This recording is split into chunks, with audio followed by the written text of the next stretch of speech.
Welcome to the Jaybefaunt channel. I am your host, Jaybefaunt Leroy. So good to see all of you guys here on this Saturday evening. Wow, man, it is March 21st, 2026, and we are live. Yes, I'm actually live in front of you guys right now. It is so good to see all of you guys here. Look, I know you guys weren't expecting this, and I know a lot of people are just like, wait, why are you live on a Saturday evening? I'm gonna be honest with you. I was feeling in a really good mood. And look, let me be real with you. I was listening to music and I suddenly got into a really good mood. And I was just like, you know what? I want to just chat. And number one, I want to check in with all of you guys because I know there's a lot of people that are going through a lot right now. Another reason why is because I wanted to, it's kind of a Q&A, but at the same time, it's like I want to, talk about different subjects that you guys may have in mind as well, especially the goings on in the world. I may not, and this is very impromptu. There's absolutely nothing that has been prepared. And so this is why I feel like, this is something that I felt was necessary because I haven't done this in a long time. And so I just wanted to come on and chat with you guys. And one of the things I was thinking about, I actually did a tweet. Hang on. Roger says you found a job at $2,000 a week. I wish. I wish. Hey, how you doing? CBC Voter says, yo, JB, good to see you. One of the reasons why I wanted to do this is because, I wanted to get into some things that are on people's minds, right? Whether it be news, it could be political. Hell, if you guys want to talk about some social topics as well, and I can weave that into the economic topics, we can do that as well. But one of the things I was thinking about was a tweet that I actually put out. I put it out in less than an hour ago, I think. And this is something that was on my mind. And then as I was sitting, look, let me show y'all something. All right, before I show you guys the tweet that I actually sent out. Because it has something to do with this song, right? And if you know, you know. All right, let me share this with y'all. Look, I was saying how I love my music taste. Anybody knows this song, you know, right? Ooh, you're like the sun, chasing all the rain away. When you come around, you bring bright. My God, this song is basically about coming together and being family. It is, beautiful. And so one of the things that I was thinking about was a tweet that I actually had put out a little while ago on here. And I was thinking, I was talking about, I was looking at marriages, right? And so I was thinking about this and I just looked it up. And so here we go. I just asked how many marriages end in divorce over money? Because about 41% of marriages end in divorce, right? In the United States. It says financial issues are a leading cause of divorce, with studies showing that they contribute 20 to 40% of all divorces. Research indicates that money disputes such as overspending, debt, conflicting financial priorities are major stressors, with one survey finding that 21% of divorced couples cited money as the primary cause. Now, one of the things that I actually wanted to share with you guys here, right, was that my thoughts, my thoughts in regards to why this is partially because I know some people are going to hate me for saying this, but the problem is partially capitalism. And I explain why in this tweet. So let me enlarge it again so you guys can see. All right, so I said, okay, so if the economic system was people first instead of profit first, and secured housing, healthcare, education, and basic food, clean water as a guaranteed necessity provided for all, then how many married people would stay together? because if 41% of marriages in the United States end in divorce, and if 20 to 40% of that, let's just shoot for long, 40% of those are over money as the primary reason. It's not talking about the secondary or tertiary reason, right? It's the primary reason. When we get into the secondary and tertiary reasons, that also can contribute to it. And I'm willing to bet that finances contribute to the other issues in a marriage that leads on down to that as well. But let's just stick with the 20 to 40%. I'm going to lean a little bit higher on 40%. That means that if all these things were guaranteed for everyone as a necessity, because I'm trying not to use the word right, because people say, well, you have a right to a Bugatti, blah, blah, blah, blah. And it has to deal with being able to afford. I think it should be as a necessity for human survival, right? So with that being said, if these things were provided collectively together as a society, then how many more people would be divorced over other issues? How many more people would actually end up staying together based on, oh, well, money's no longer the contributing factor of our issues? If you should take money out of the equation, then what? Right? And so I want to go a little bit further here. I said, even then, how many people would choose a different mate based on personality or chemistry that wasn't depend on how one can do for the other materially? And a lot of people were talking about the whole Inside the Manosphere documentary that came out on Netflix. I haven't seen it because I don't have Netflix, and I don't have Netflix because I can't afford it. Let's be real. But one of the things that a lot of men contend with is that love for us as men is conditional, meaning that we are only loved in what we can produce. That is what a lot of men feel, because that's how we are treated in many ways by many people, but not all. I'm going to preface that.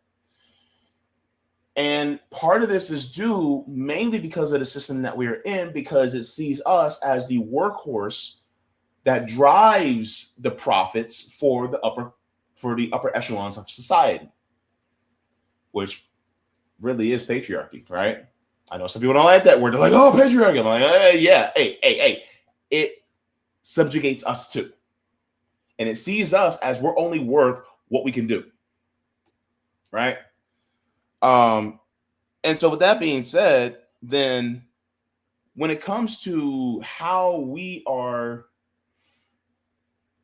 conditioned, we find that it's like, okay, so do you want me because I can make enough money to give you a secure living? And is that all I'm good for? Or is there more to me? And the same thing goes true for women, right? Because it's like and that reflects upon what they can produce, right? Whether it's producing sexually, whether it's producing out of the womb, right? Whether it's producing looks and attention for other men to admire you. Whether it's she also has a really decent job. There's all these different things, all these different factors. But what if the question of what do you bring to the table does not involve anything economically or materially? Then what? You're going to have to work on your personality. You're going to have to work on your social skills. You're going to have to work on healing yourself, because you making $150,000, $200,000 a year ain't going to mean jack squat to somebody that already has guaranteed housing, healthcare, education, food, and water, because they already have a base where that's their floor that they can always depend on, and they don't have to ever have to worry about that. And it's the same thing for men, right? And so now we have to work on ourselves. which isn't really that big of an issue because then you find somebody that has more compatibility, more chemistry, right? And more deeper connections rather than focusing on just the surface level. But the problem is that capitalism wants us to focus on the surface level so then we see ourselves as capitalists and we start to use the means of production of each other's bodies in order to be able to exploit one another. And so we see exploitation as a normal human function when in reality it's an adulteration of what is naturally human. So that's one of the reasons why I was thinking about this, right? Because naturally, because people go, oh, well, humans are naturally selfish, but also humans are also naturally compassionate and kind and giving and thoughtful and lovers of justice and lovers of mercy. We like everybody wants to say, oh, well, all these negative traits are attributed to what is human, when in reality, it's like, yeah, but at the same time, we are a big mass of contradictions as well. And just like you talking about the bad, but there's also a ton of good within humanity too. And so a lot of, like, how many of us are literally against nuclear war? Why are we against nuclear war? Is it just because of our own self-preservation? Or are you also thinking about the other lives of people out there that could be harmed and ended because of a nuclear holocaust?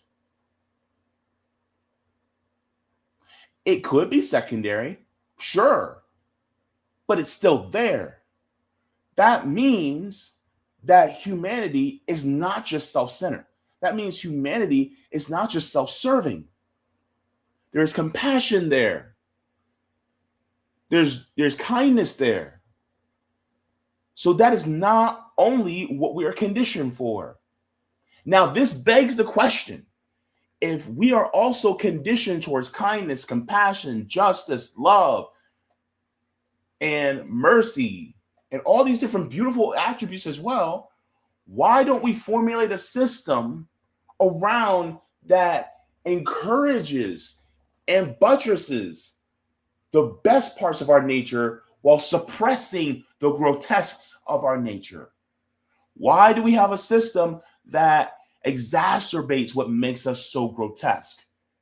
And then it looks at things that makes the best out of us and it says, oh no, that's weakness. Why do we continue to accept that type of system? And is it because we're naturally evil? I say no. I say it's just we've gotten beat down to the point where we're exhausted. But that drive to correct, that drive to improve, not just our material conditions, but also our conditions for survival, because compassion, love, joy, justice, all these different things are also what drives us to continue to sustain and continue life. That's what it is. And so because we constantly have that drive there, it is, as the old saying goes, and I know some liberals have said this quote, but it is true. The arc of the universe is long and it bends towards justice. But who does the bending? We do the bending. And sometimes when bending something that is brittle, it is hard to bend. You get exhausted. And so we are exhausted. But the drive to continue to bend it towards justice still remains. And then we're constantly told, well, you have to bend it this way in order for it to happen. When in reality, they're telling you to bend it the opposite direction. And they'll say, just vote. Or they'll say, just call your Congress member. And then you're done. When in reality, it's way more than that. Way more. It's just a thought. And I didn't mean to go on a tangent. I'm sorry. But This is something that I was thinking about because I was just like, how is everybody doing? How are you doing? I'm in a good mood right now. I don't know. Maybe it was a chicken earlier. I don't know. I don't know, but I'm hopeful because I see how many people are trying to spread the truth about what really is and what really should be done. And that gives me hope. And I know a lot of us are pessimistic and we're going, just too many people who are stuck in their own bubble, too many people with their heads in the sand. The thing is that when your head's in the sand, you have to stop breathing. And you can only hold your breath for so long until you have to come up for air. And then when they come up for air, they see that light and it's something that they can never forget. So you just keep shining that light. Just keep shining it. Eventually their head will come out of the sand. And then they'll see the light. Now they may put their head back in the sand. Okay. But they put their head back in the sand knowing what that light looks like now. And they cannot forget it. They can't get. Once you wake up, you don't know. You cannot unlearn what you've learned. You cannot take out what you've already been put in. Once you know the truth, it's in there. It's locked in. And so keep speaking the truth. Keep going out there. Keep letting people know. And it's not just letting people know, but it's also through your actions that you're doing to teach people, hey, this is what's going on. And this is why we're out here doing this type of work so that not only you know what's going on, but we're doing something that can actually change the system so that we can actually activate it to make sure that a system is much better for the rest of us. So let me say hello to a few people. I know I went on this tangent a little bit. My apologies, but I was just thinking about that. Yes, that was from Atlantic Star, one of my mom's favorite groups. She still has the album on vinyl. Yes, still got the album on vinyl, and so yeah. Also, Thriller on vinyl from the 80s, still got it. Yes. I remember listening to Thriller on the record player. Yep. CBC voter says the JB singers. Hey, Jacqueline says, well, this is an unexpected pleasure. Hey, JB. Hey, everyone. Good to see you, Jacqueline. Nice to have you in the chat as well. Let me see. Oh, Roger's saying hey to Jacqueline. Let me see. Jacqueline says money is the primary cause for divorce or lack of money. Both. Because it's the lack of, and then also how you spend the money. But the thing is, the how typically means that you don't have enough of it. And so if it's not spent correctly, then that means you have less of it to spend on the essentials that are necessary. So that's another thing. But yes, absolutely.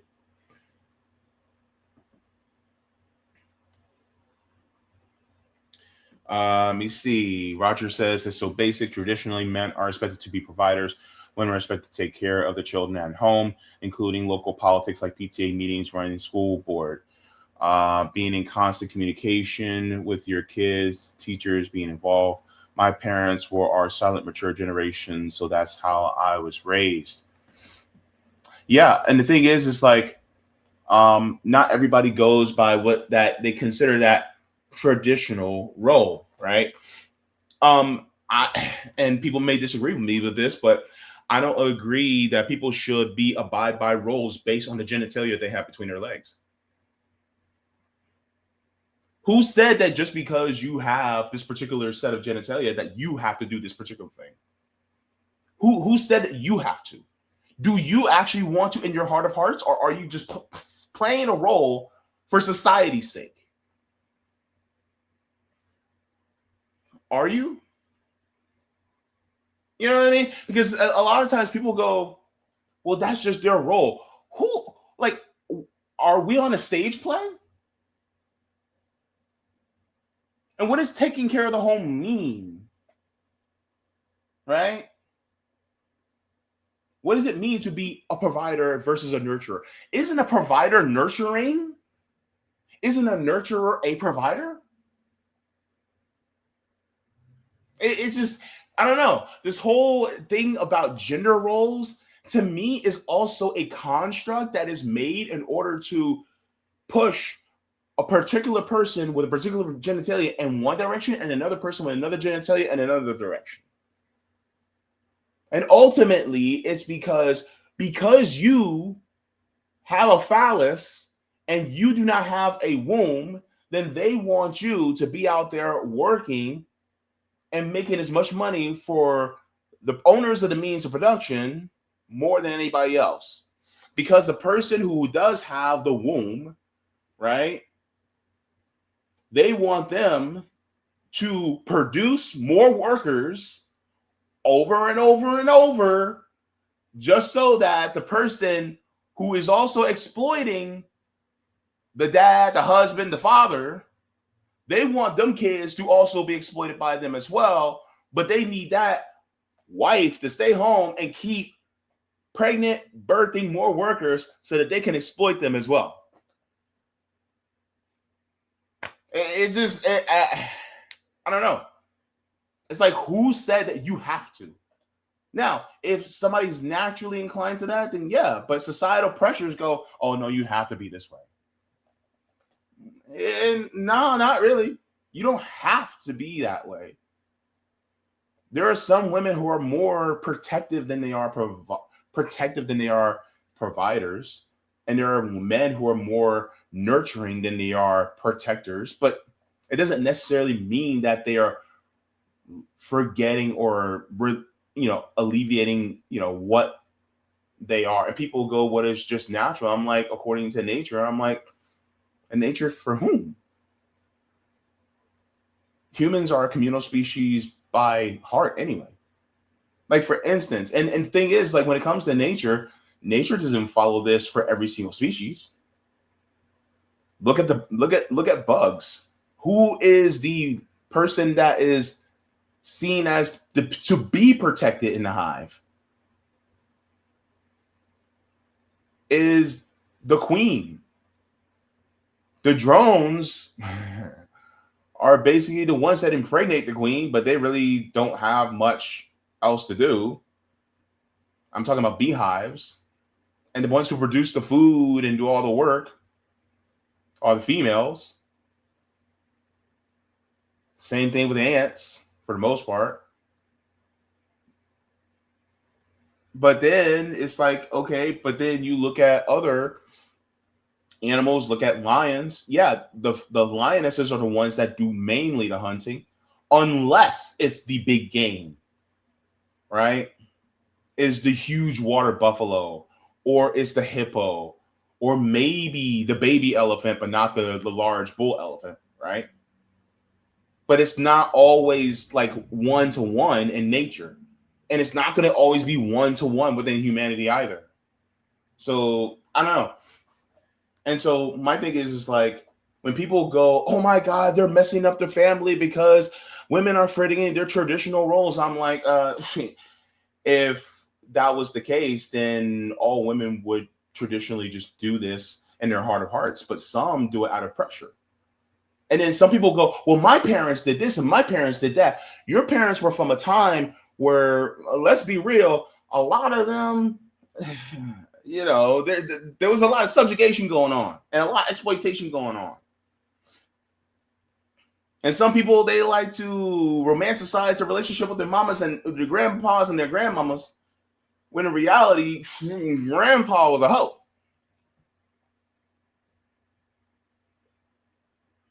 And grandma couldn't do a damn thing because she could not open accounts. She could not buy homes. She could not buy property, none of that.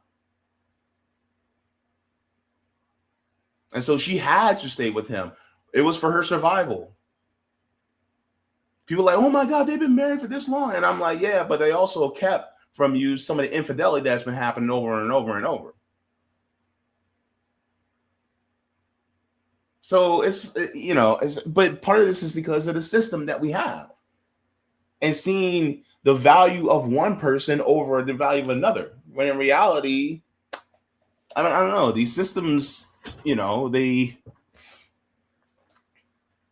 they're based on the opinion of some, but not all. And then they shape the opinions of the rest according to that so that they can keep that system in place. But then once the contradictions of that system become apparent, then the system starts to falter. Look at capitalism. It's starting to fall now because of the contradictions become too heavy under its own weight. And then people were like, oh my God, the divorce rate went up in the 70s because women got the right to be able to divorce, no fault divorce. Yeah, because they were sick and tired of some of these dudes. Yeah, of course. That doesn't mean necessarily that that things were all good. It wasn't. Marital rape wasn't made illegal until the 90s. So, I'm not picking on you at all, Roger. I'm just saying that a lot of people say, this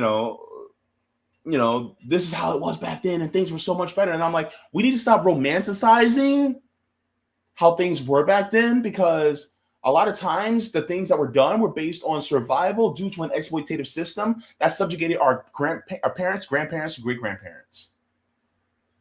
It's just like how you have a lot of women that go, oh man, I wish men were men. I wish men were men again. Meanwhile, a lot of those same men that they lionize and romanticize in their heads were men that were traumatized by war that they were forced into because they had the draft. And then on top of that, they were traumatized by a lot of the economic issues that they were going through. And then on top of that, they had no means to actually heal themselves mentally, emotionally, and physically. So yeah, there's a lot of men who were very stoic and very stern, and they behaved this particular way because of all the trauma that they saw, and they never really got to experience their full humanity. Plus, on top of that, patriarchy basically said, hey, you better hide all those emotions except for anger and rage, or else you're seen as less than. And then use that anger and rage to fight these wars for this class of people that don't give a damn about you. That's just how it is, man. It's just, once you wake up, man, it's just, you can't unsee it. Everything wasn't hunky-dory back then. People go, well, families stayed together. Families stayed together primarily because financially, if they had, or if they legally had the means to be able to walk away from even toxic relationships, it would have meant their demise economically. They couldn't. So they had to, out of survival. And we as little kids, all we saw was, oh yeah, everybody's together. But meanwhile, you don't see all the private conversations that are going on in the corners and in the bedrooms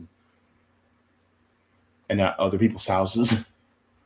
You don't see it because they kept it from you because they didn't want you to see all the bad.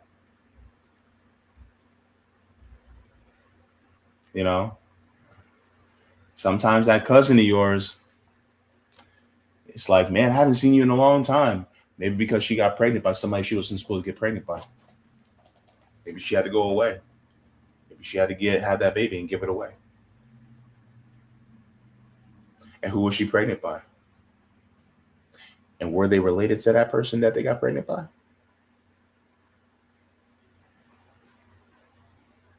Were they a teenager? Was it out of wedlock? Because if it was, then there's a certain type of thought that people have about you if you're pregnant out of wedlock. This is why a lot of parents also, even if they had kids from different, like let's say your kids are from different fathers, all your kids had the same last name, even if they were from different fathers. Why? Because you don't want people to know that you had a bunch of kids by different men. Because it was harshly looked down upon, even if that man was somebody who abused you. So it's just all these different things that a lot of people don't, that's the part of this system, man. I don't know. I didn't mean to get into that, but that's just the way the conversation flowed. Let me see who else we have. We have Myra coming in saying hi, everyone. Good to see you, Myra. All right. Jacqueline says not sure about the US, but over here in Britain, foster careers are paid really well. And if the actual parents were paid the same amount as foster parents, then there might be less abortions. Well, here's the thing. Unfortunately, because there's no real support for parents in this country. And it's basically the same, where if a parent cannot provide for their kids financially, the state will take away that kid and they'll put them in a foster parent's home. But the money that could have went to the original parent to help pay, sustain their kid, now the foster parent's given thousands and thousands of dollars to take care of a kid that's not theirs. But it's like, why didn't you just keep that kid in their own home if money was the only issue, and then you could just help them that way?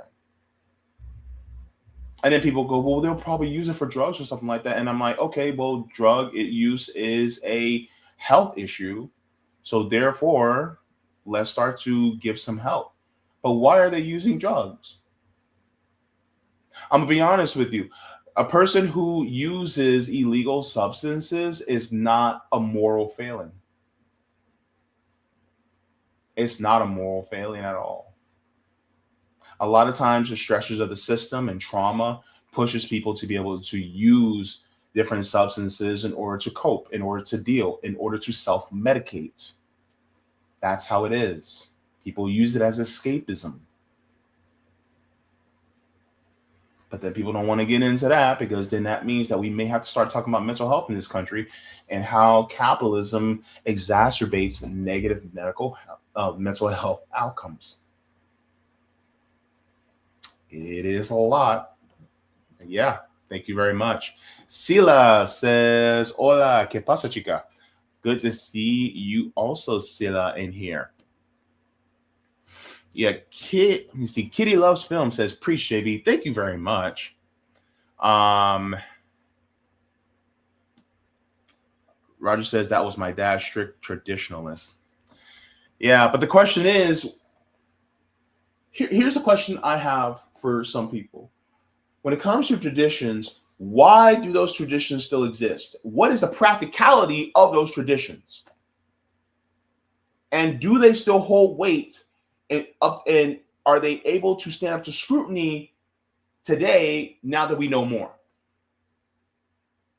Right? I mean, we used to think that bloodletting was something that helped people, when in reality it wasn't. You know what I mean? Like, these traditions that we have, it's like, why do we do them? It's just like, for instance, when somebody sneezes, why do you say God bless you?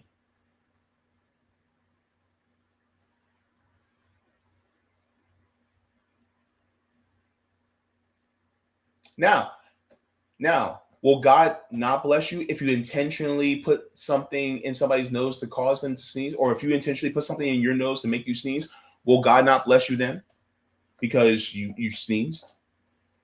Why do we say it? And if you say it's a matter of courtesy, my question is, then why don't you say something whenever somebody coughs? Why don't you say something whenever somebody farts?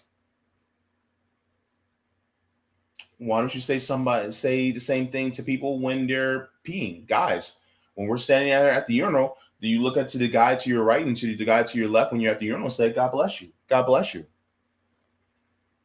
Ladies, if you're in the stall and you know there's a woman in the stall next to you, and in the stall to the other side, ladies, God bless you. What is sneezing? Sneezing is basically just a body's reaction to get rid of whatever foreign material or toxins that are in the body that has to execute. Same thing with coughing. So sneezing does it for the nasal cavities to be able to get something that's in there that shouldn't be there out. Coughing is for ones that are either in your throat or in your chest within your lungs, pulmonary area, and so you're trying to expel it that way. What about expelling from other ends?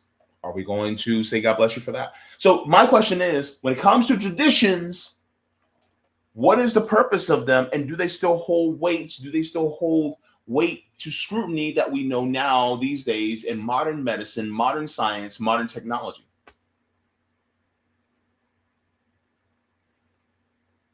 Does that tradition still hold? And also, is that tradition helpful or harmful to us? Just because it's tradition doesn't mean it has absolute staying power. Some traditions should go because it no longer serves us. Some traditions should stay. Some traditions should be created because it does help us. But we have to weigh that within ourselves, right?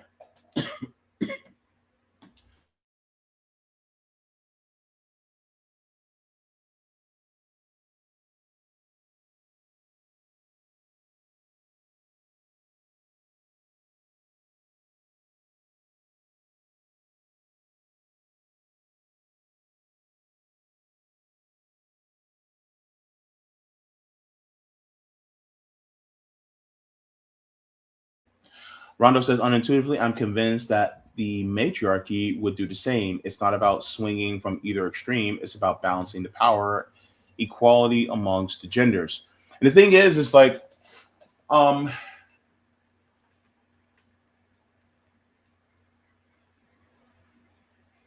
what is the goal of a system? Is a system to push people within a particular direction so that they are easily exploited? Or is it a goal of a system to let people be the fullest version of themselves that is naturally within them, within their spirit, that does not harm others or the environment? And so that's what I'm for. If it doesn't harm others and doesn't harm the environment,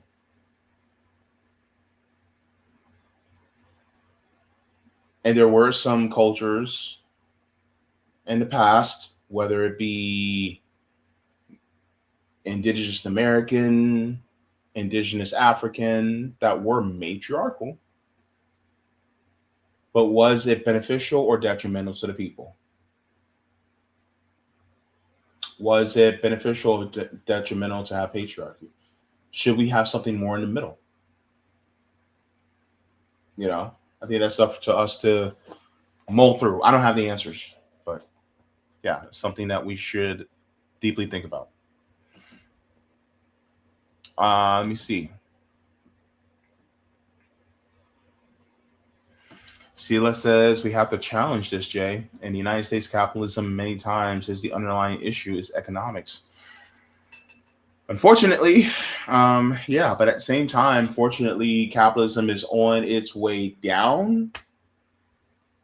It's inevitable, but what are we doing as it's on its way down? Are we creating conditions so that is an easier transition for us than would be otherwise? Christopher says, as a recovering addict, I can assure you 99% of the time, drug addiction, alcoholism are the symptom of, and I don't think you.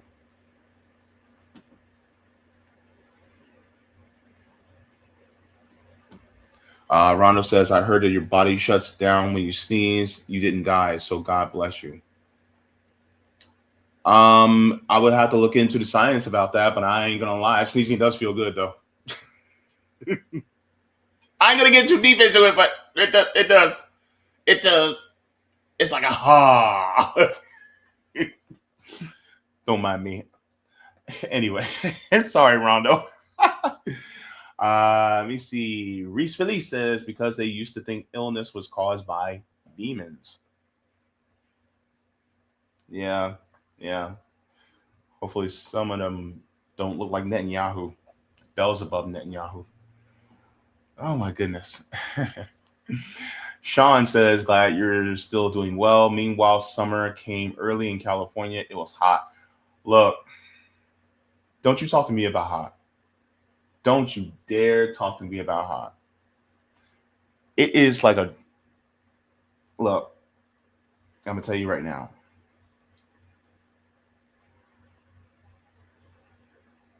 What do you see? Given, I say by late April, early May, it will be the temperature of a dragon's taint here in Florida, which will be extremely hot.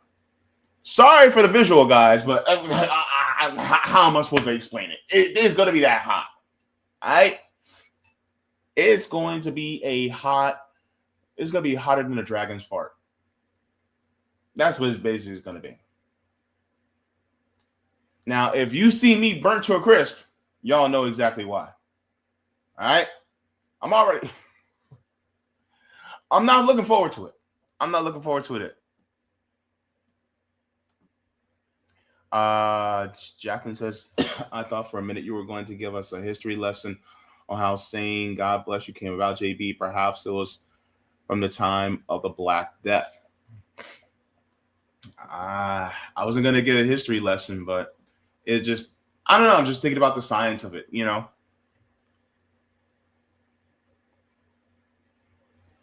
Yeah, Corvette says, I want to say God bless you became a thing during the time of the plague. Yeah. Kitty Loves Film says that's not what matriarchy means. Thank you very much for that.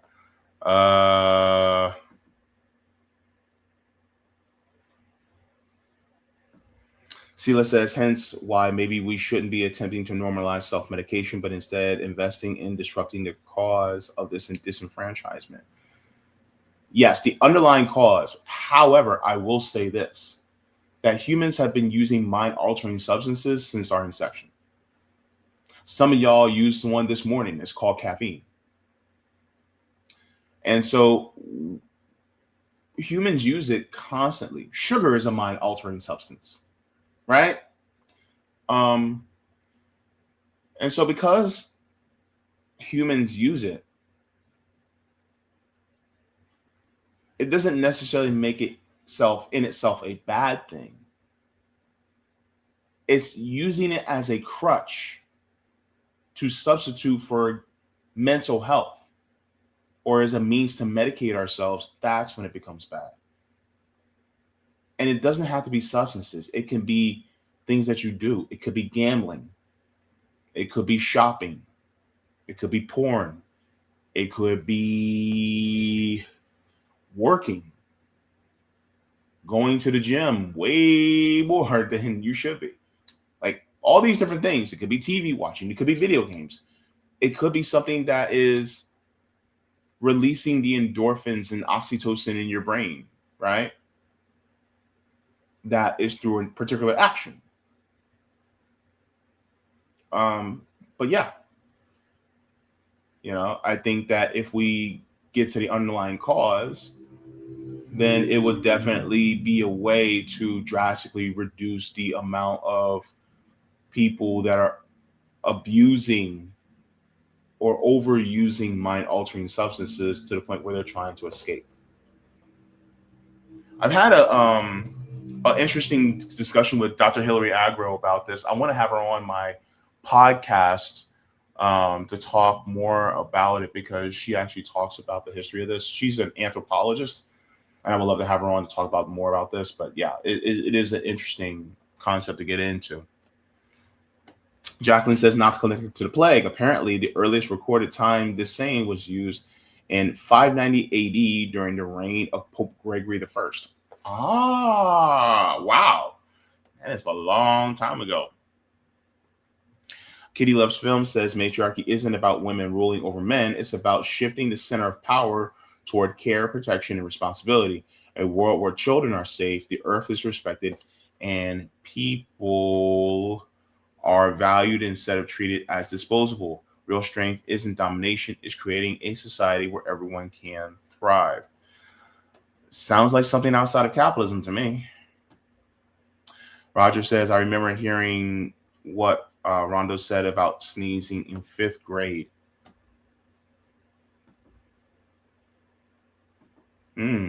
Interesting.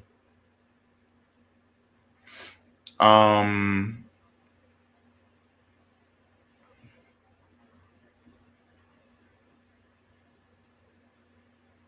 me see here. Roger says, you ain't comment on my profile picture. I finally figured out how to do it when I was on my laptop and I was presented with the opportunity to take a picture. Now, I didn't, because I didn't get a really close picture of it. Because Roger, I don't want to offend you, but remember the Evening of Stars with United Negro College Fund, and they had a picture of Lou Rawls smiling, and that was that telethon. You'll never find. You kind of smile like Lou Rawls, man. I was sorry.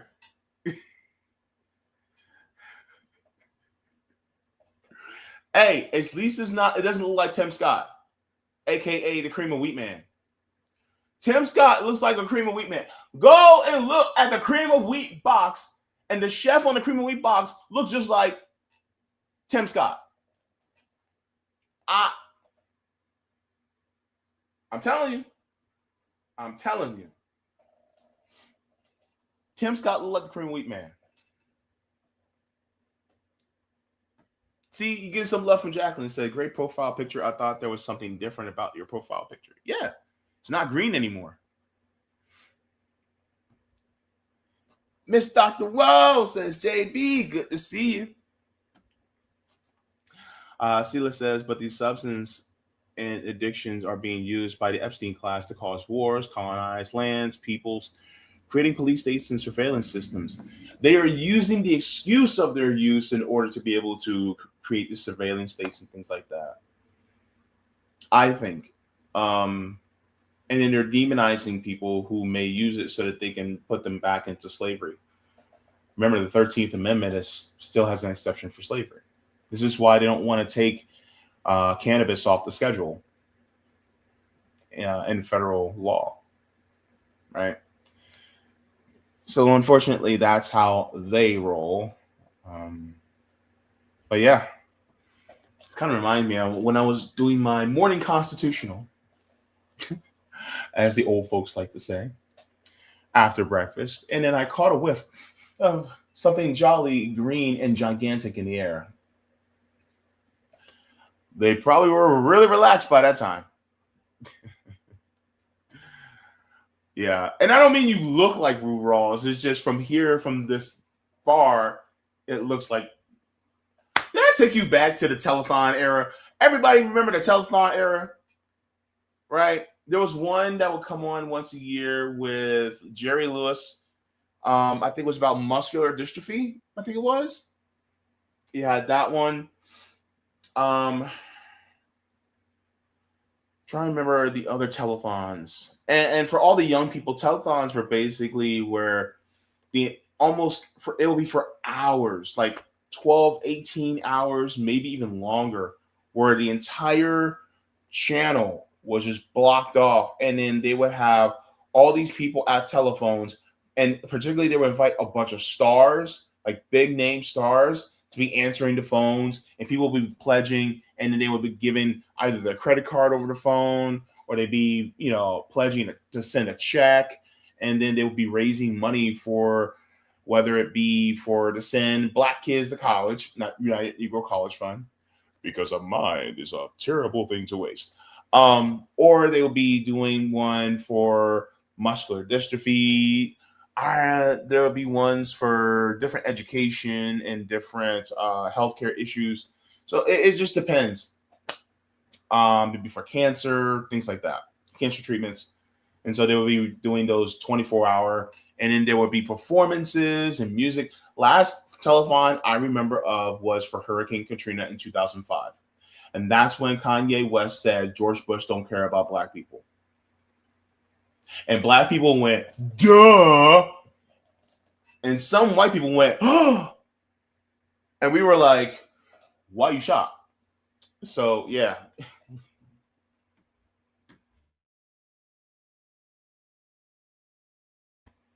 So, yeah, it was quite an interesting thing. But that's the last official telethon that I remember. Did I watch it? I think I saw it in passing and I kept changing channels. It's not that I didn't care about the people in, New Orleans that were dealing with Katrina. But at the same time, it's like I felt helpless, right? And plus, I'm in Florida. We know what it's like to, have hurricanes. I mean, in 95, Hurricane Andrew ravaged the state. Thank goodness during that summer, I was up in New Jersey visiting my grandmother for the summer. But Hurricane Andrew, oh my gosh. And then by the time we came back down, we saw like tape all over the windows in the house because my mom had taped up all the windows. And you saw South Florida was gone after Hurricane Andrew. So yeah, I remember that. Oh yeah. See, let's say telethons were 24 to 48 out. Yeah, they were long. They were long. And I'd be like, man, this thing's still on? Where are the Saturday morning cartoons? There was no Saturday morning cartoons when the telethon came on. And it was always on the weekend.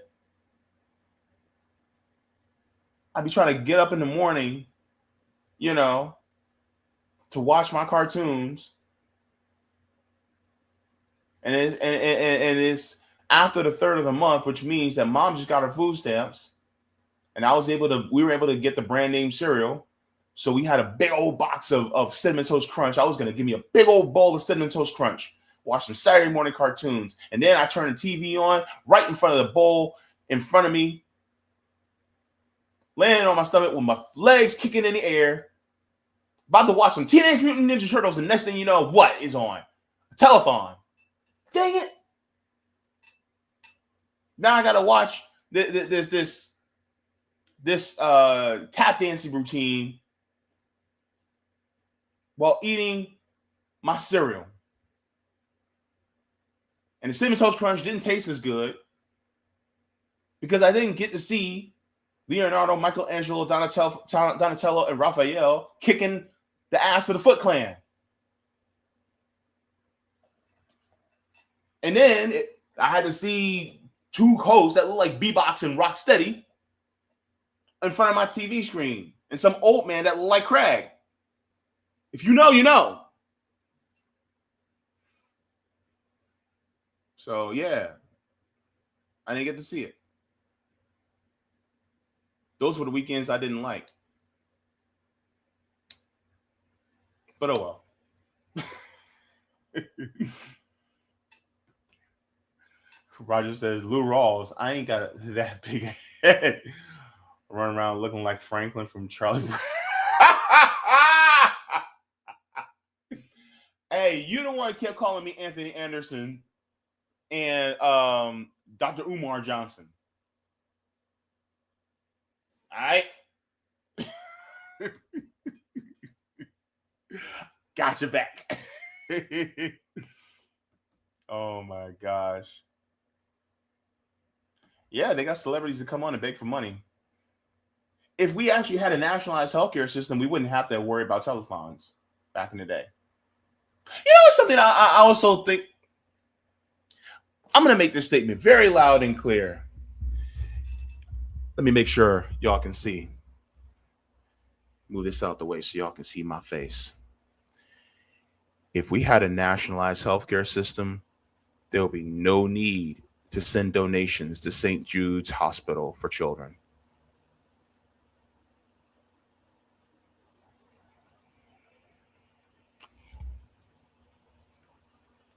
I said what I said.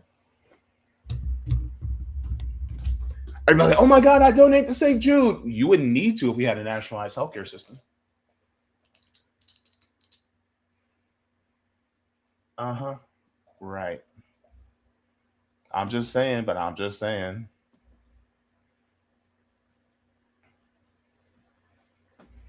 That's a good question. I wonder how much of this telethon money actually went to the cause they claimed they were for. That's yeah. Oh yeah. Reese says PBS. Yeah, PBS also did stuff like that too. And my thing is like though is if it's public television and if it's paid for by taxpayers, shouldn't all the money come from taxpayers through the government? Why are they raising money?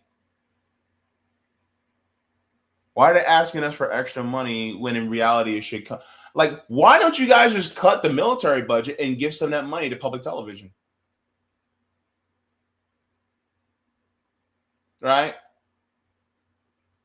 Public television educated people like me. I was look, Sesame Street, Mr. Rogers' Neighborhood, Reading Rainbow, Lamb Chops Play Along. What else? Magic School Bus. I'm trying to think what else. Crash Creatures. Yeah, we going back.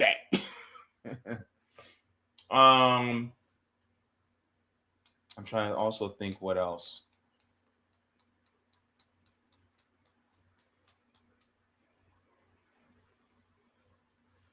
Can't remember what else. But there's always those British shows that came on.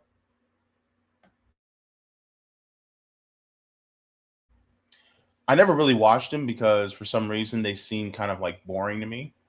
Not that British people are boring, it's just those shows, particularly ones, it's like there was no action. And plus, I don't know, it's just the way the camera, I guess the resolution and things like that, and the way that it moved, it just was kind of weird. Like I was just like, what kind of cameras are they using? Like, it wasn't like here in the United States.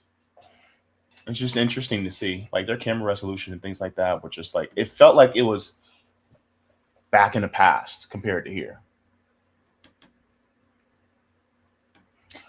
You see. Oh yes, Bob Ross. The one from BK. Yeah. Bob Ross was also a good one. It was Bob Ross. Happy Little Trees. Oh man. It was Bob Ross was look. When I saw that white dude with a fro, I was like, all right, this is a brother. You ever meet them brothers that they're just real chill? They just real chill. They don't talk very loud. They don't really raise their voice. They're like, yeah, man, that's righteous. Absolutely. How you doing, sir? I'm doing fabulous, man. I'm fabulous. Yeah. How long have you and your wife been together? Man, we've been together for 22 years. Absolutely. Yeah, 22 years. How has it been? It's been beautiful. It's just been simply beautiful. And they just sit in the corner, just smile and just looking like while everybody's playing cards, they're playing dominoes, they're playing spades. And you know the spades table is loud, right? They slapping the cards on the table. But he's just sitting there in the corner, just grinning, just having himself a good time. Always that one black man. Always that one black man that's like that. Just chill. Even. 99.9% of the time. Yes, Kill Your Grigors. Happy Little Trees. Yup.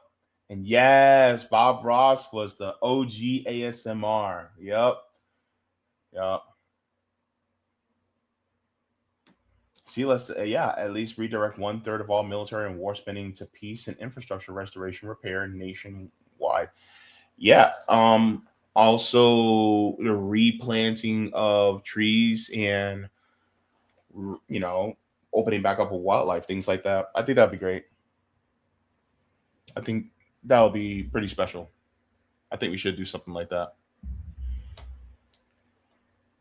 You guys want to keep going or should I head on out? I just wanted to. I think I talked a lot already, but I want to get you guys' opinion. Or if you guys have any questions you guys want to ask me, go ahead and ask me. Now, if it's something I'm not comfortable with asking, or can't ask, or can't answer, I'll let y'all know. But yeah, let me check. Do I have any Rumble rants? I'm good on Rumble right now. Okay, cool. And by the way, if people look, this shirt is absolutely red. It's not orange at all. Let's see. Do you have the link so we can talk to you directly? What link? You mean like?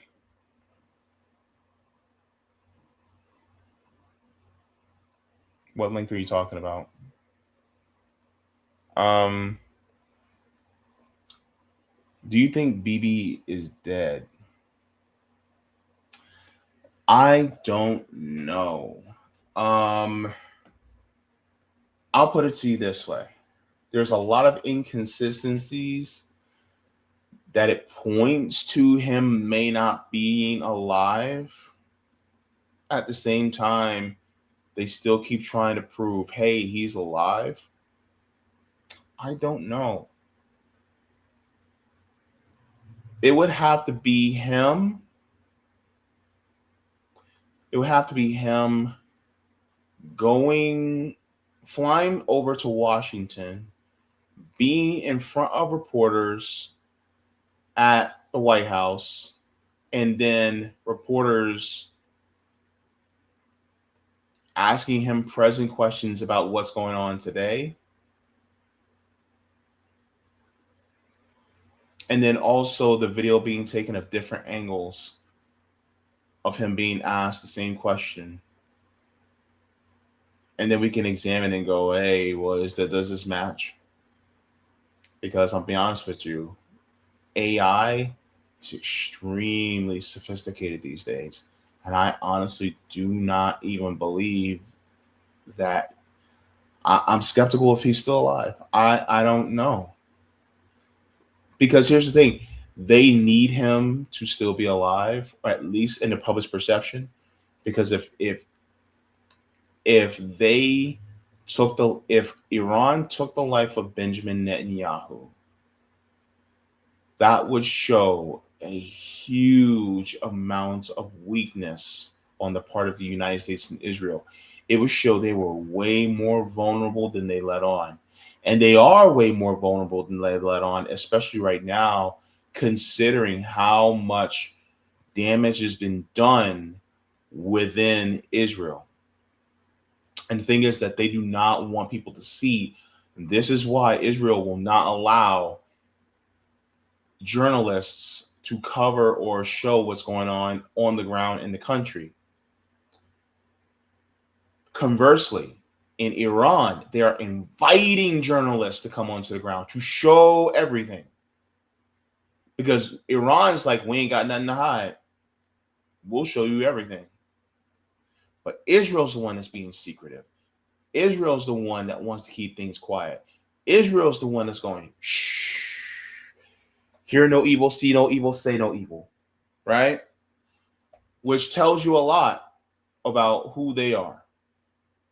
So is he alive? I don't know. I know how the world would react if he was officially pronounced deceased. I know how the world would react. And there's a song by Kool and the Gang that will be playing everywhere. Y'all know which one I'm talking about.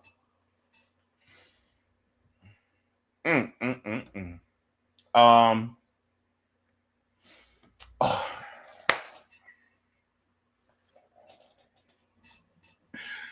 I like you, Rondo.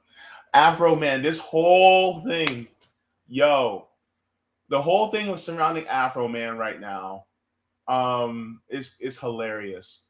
Because how are you gonna raid a man's house under false pretenses and then come in there with AR-15 style rifles and then traumatize the man's kids, and and he catches you on his camera, and then y'all even start talking about the lemon pound cake that he got, and then y'all get mad when he starts clowning y'all online for that, and also the alleged $400 y'all stole from him. Like, why y'all mad?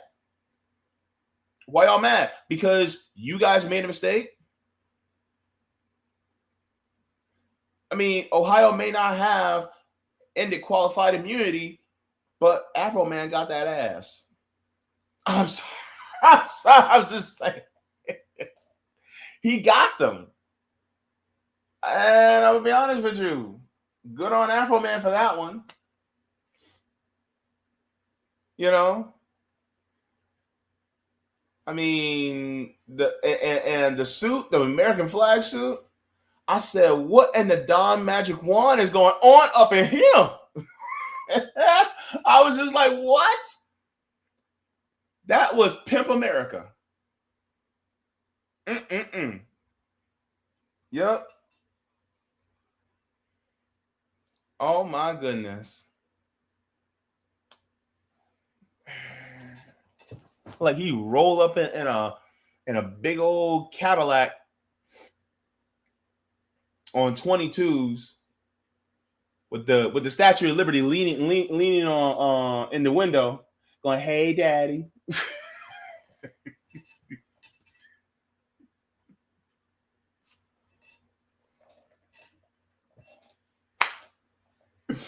Can you imagine the Statue of Liberty? I'm sorry.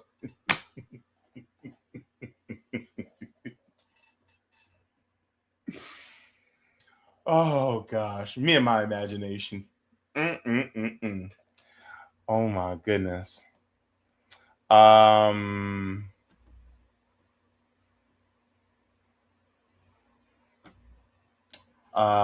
MP says, Jaybefaunt, I'm talking about the live stream link. I'm not having anybody on as a guest on the show.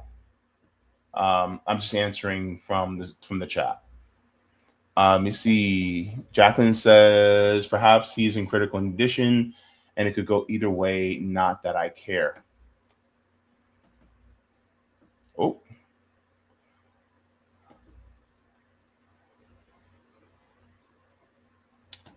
Rondo says him being in critical condition might be even worse. Maybe. I don't know. Look, I cannot wait until we're at December 31st and people are doing the end of the year stories that were the biggest ones. And if I can go forward in time and see what those stories are, boy, man.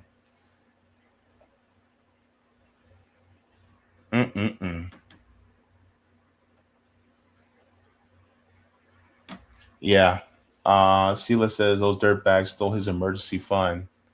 Rondo says this is about First Amendment and the extent of police authority. Yeah.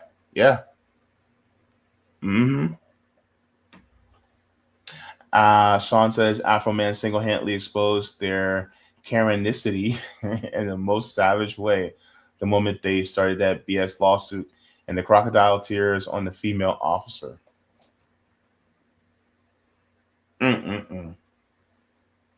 All because he verbally shut them down with freedom of speech. Yes, Justice. Yes. That's all Roger. Calling me things like Dr. Umar. Calling me Anthony Anderson.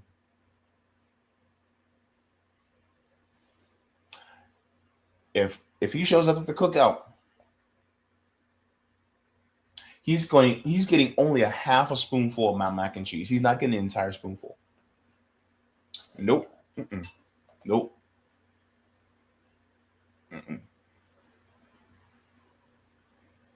And when I serve my collard greens, I don't think I'm going to let him have any of the smoked turkey in him. I'm just going to swim out and make sure the smoked turkey's not in there. You can get collard greens, but you can eat the bits of smoked turkey in it. Nope. No. Because that Dr. Umar comment, And a half a scoop of mac and cheese. Right there. That's your punishment. Kento says, do you feel any different about Final Fantasy VII Remake, Rebirth compared to the original Final Fantasy VII? Oh Lord, don't ask me that. All right, so look, I played Remake, but I haven't played Rebirth because I don't have a PS5 and I can't afford a PS5. So for right now, all I have is the Remake. Remake is... Okay, one of my first gripes is they showed Sephiroth way too early. Way too early. The first time you officially see Sephiroth is in Cloud's telling of the story about how he met Sephiroth and when they first went to Nibelheim. That's the first time you ever see Sephiroth on screen. You only hear his name. I prefer that he keep this air of mystery. All you know is the name, and that's it. All this showing Sephiroth everywhere. And then getting into fights with Sephiroth at the end of Remake? Absolutely not. No, Sephiroth, you should not have to fight Sephiroth until the last and the third part of the entire game, which will probably be named Reunion. Everything else should be Jenova. And you should fight 4 versions of Jenova. Jenova Birth, Jenova Life, Jenova Death, and Jenova Rebirth. There's the only 4 of them you should fight. Just like in the old game, that's it. Everything else is monsters and stuff that should be in the game. To me, a remake is a retelling of a story and changing some things. When in reality, I just wanted the same story, but with today's graphics. That's basically what I wanted. As far as the animation, as far as the graphics, and things like that, I actually like. But everything else, I was just like, y'all could have did without the whispers.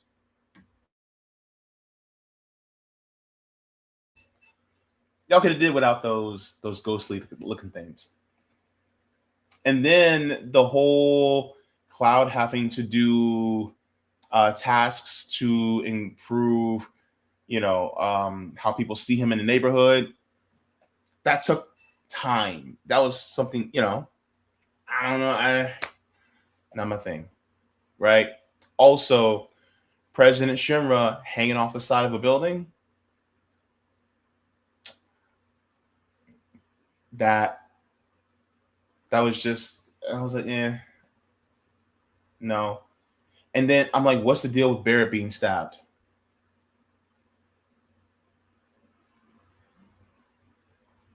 Barrett never gets stabbed by Sephiroth.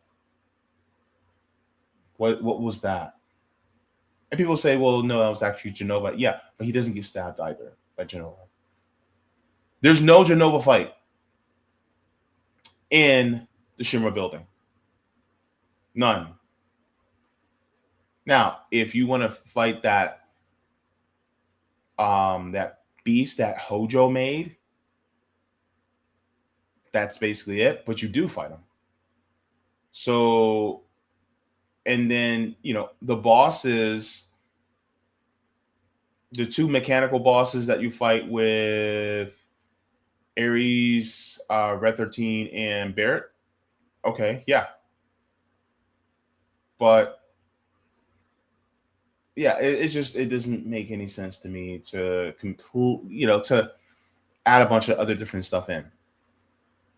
And then that one dude on the motorcycle that fought Cloud,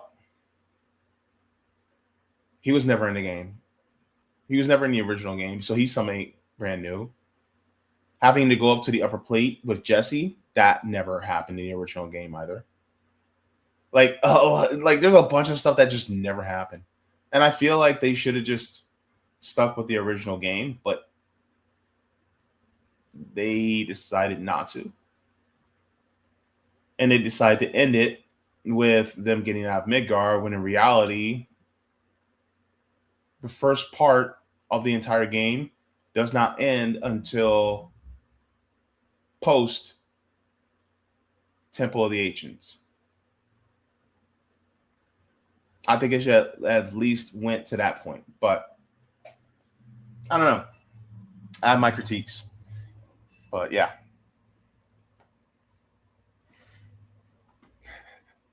Thank you, Jess. Says you have a great smile, Roger and James. You both have beautiful choppers. Yes. Roger and I are cousins. Not blood cousins, but he's from New York. I'm from New Jersey. That basically makes us cousins. Let me see.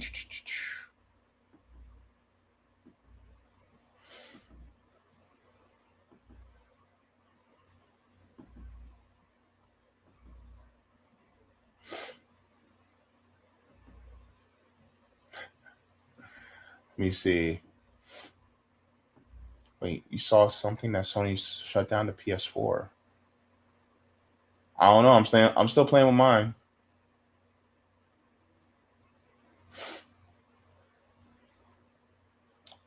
Rondo, I'm trying not to ruin the game for some people who may have not played it yet.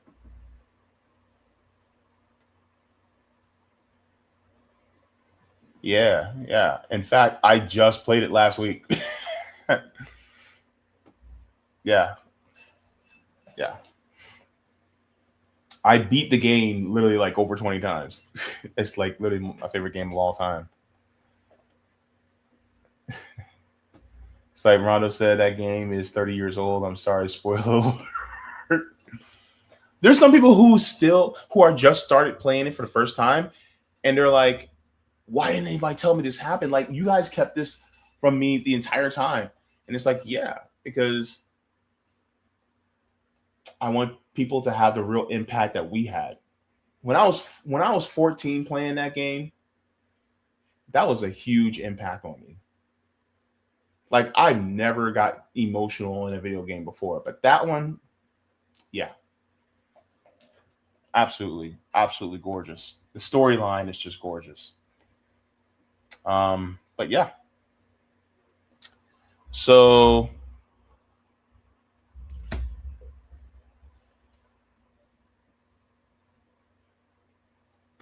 the sleeper hit is Xenogears. I thought it was Xenosaga. I thought that's what it's called. Oh well. But I do have some good news for you guys. So tomorrow, the readings are back. So I want to make sure you guys know that the readings are back. So you guys will be seeing one premiering tomorrow on Sunday, and I'm gonna try to get back on the reading as soon as possible because I don't want you guys to miss out on that because I want to make sure that I continue that. And it's also great for me because I'm learning a lot more and I am expanding my mind. So I really want to continue on that. And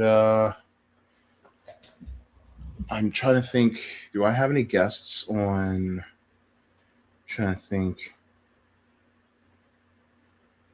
Do I have any guests on Tuesday? I don't think I have a guest on Tuesday. No, but I will be. I'll be recording for the Kind Connections podcast though that week, so that's gonna be good. All right, so we are golden there.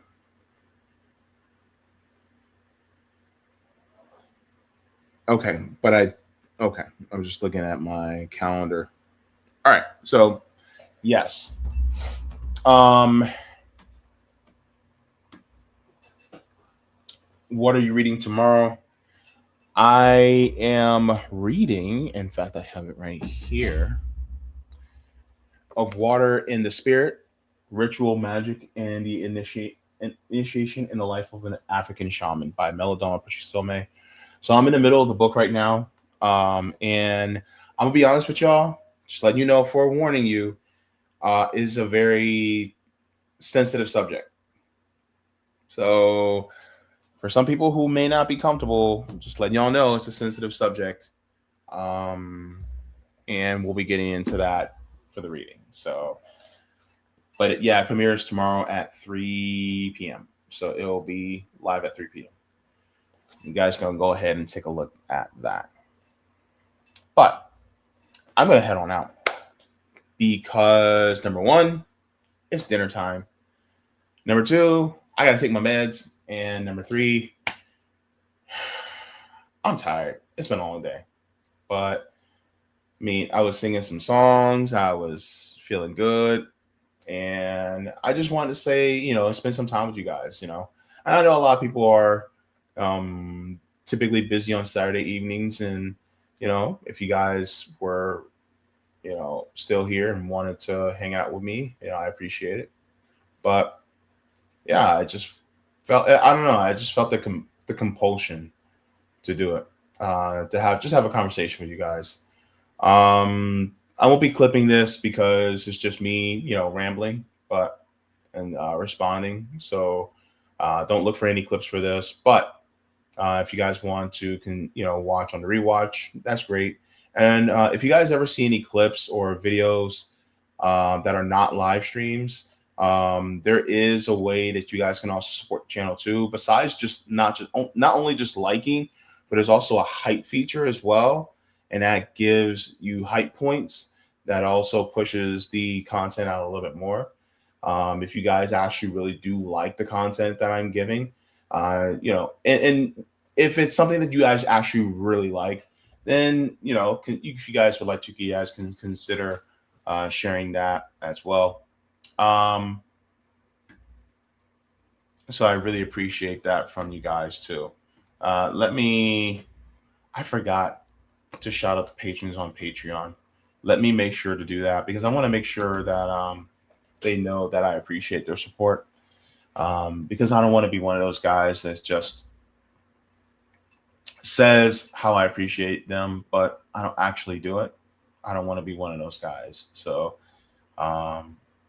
because gratitude is something I try to display as much as I possibly can, because it really does mean the world to me. So, let's thank the patrons before we head out. And here are the tiers, guys. We have Mega Jaybefaunters, Super Duper Jaybefaunters, Super Jaybefaunters, Jaybefaunters. We have Comrade, Solidarity, and JB members. And to all future new members, thank you so very much. Without you guys, I would not be able to do this type of work as well. If you guys would like to, you guys can also support me either through Venmo, or if you guys would like to, we also have channel subscriptions as well. You can become a channel member there too. So thank you very much for that. Make sure to get that down. Guys, take care of yourselves. Tomorrow's Sunday, so if you guys can rest, please do so. If you have to work, take it easy. My homegirl, she's live tomorrow, so be sure to tune in to her at 5. I'm not sure who else is live tomorrow. I think Due Dissidence is live tomorrow. Oh, and be sure to show Keaton some love because he recently lost his mother. That's tough. And and I completely forgot. Rick Sanchez from RT, his YouTube channel got taken away. YouTube just took away his entire YouTube channel. That's wild. I'm gonna see about talking about that on Tuesday, but that's crazy, man. They just took away his entire channel like that. And so the censorship is getting massive here, especially in the United States. There's also an expansion of Palantir being used by the military now. There's a lot. So guys, please continue to do mutual aid, build dual power, and be out there and talk to people, as well as talk to your neighbors. Let them know that you are there, even if it's just a hello once in a while, just to check in and see how they're doing, because people are people, and we're going through a lot these days. There's a lot of people that are going through a lot. Hell, I'm going through a lot. Like I'm low on groceries, but there are people going through way worse than the rest of us. So, yeah.